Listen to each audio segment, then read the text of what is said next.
आदेश आदेश आप सभी को अलख आदेश। तो आज 10 महाविद्या की सीरीज़ में आज अंतिम महाविद्या भगवती कमला के विषय में चर्चा होगी। कमला कमलात्मिका या कमललालया भगवती लक्ष्मी का तांत्रिक स्वरूप है। वैसे इनको ज़्यादातर भगवती कमला के रूप में जाना जाता है। इन्हें 10 महाविद्या में अंतिम महाविद्या माना जाता है। भगवती आदि पराशक्ति का अंतिम रूप माना जाता है। तांत्रिक ग्रंथों में और तांत्रिक परंपराओं में भगवती कमला का विवरण कुछ इस प्रकार आता है। उनका रंग सुनहरा है, 4 बड़े हाथी उन्हें नहला रहे हैं, उन पर अमृत के घड़े डाल रहे हैं। अपने 4 हाथों में वे 2 कप पकड़े हुए हैं और वरदान देने के लिए वरद मुद्रा बनाई हुई है। उन्होंने एक शानदार मुकुट और रेशमी पोशाक पहन रखी है। मैं उन्हें प्रणाम करता हूँ जो कमल पर कमल मुद्रा में बैठी हुई है। कमला अपनी अद्भुत दृष्टि से हमारी रक्षा करे। जो भगवान विष्णु के हृदय को प्रसन्न करती है वह कमल पर बैठी है। उनका मुख मुस्कुरा रहा है। वे अपने 4 हाथों से 2 कमल पकड़े हुए हैं और कृपा करने के लिए वो वरद मुद्रा बनाई हुई है। उनका रंग बिजली की चमक के समान है। उनके वक्षस्थल दृढ़ तथा भारी हैं तथा मोतियों की मालाओं से सुशोभित हैं। वह उगते हुए सूरज की तरह चमकती है और उसके माथे पर एक चमकदार चांदनी है।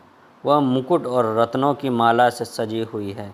वह अपने बड़े स्तनों के भार के कारण नीचे झुकी हुई हैं और उसके हाथों में 2 कमल और चावल के अंकुर के 2 गुच्छे हैं।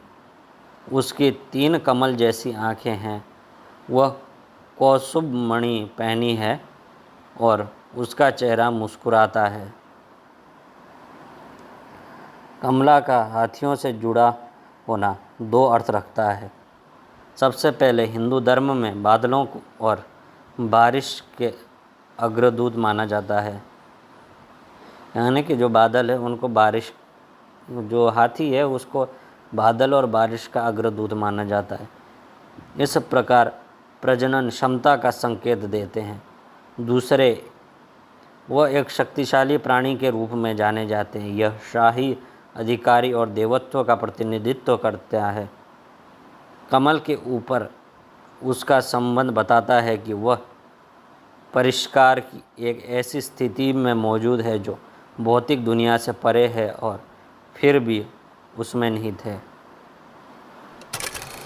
जबकि लक्ष्मी को नारायण की एक प्यारी पत्नी के रूप में चित्रित किया गया है।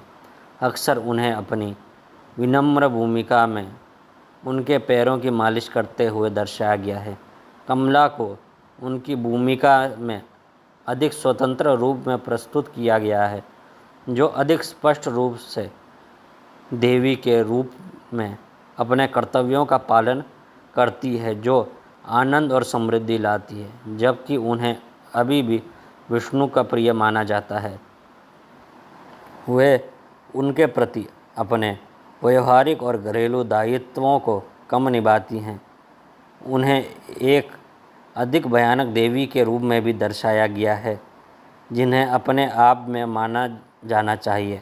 तांत्रिक परंपराओं में उनके कुछ विशेषण बीमा यानी भयानक, कालरात्रि यानी काली रात और तामसी अंधेरा शामिल है, जो दर्शाता है कि वह अपने संरक्षण के लिए उन पर निर्भर नहीं है और अपनी शक्तियों से बुराइयों से लड़ सकती है। अपने महाविद्या संदर्भ में उन्हें शायद ही कभी सीता, रुक्मिणी जैसे लक्ष्मी के अवतारों के साथ जोड़ा जाता हो। तो आज का विषय यहीं समाप्त होता है। आदेश आदेश आप सभी को अलख आदेश।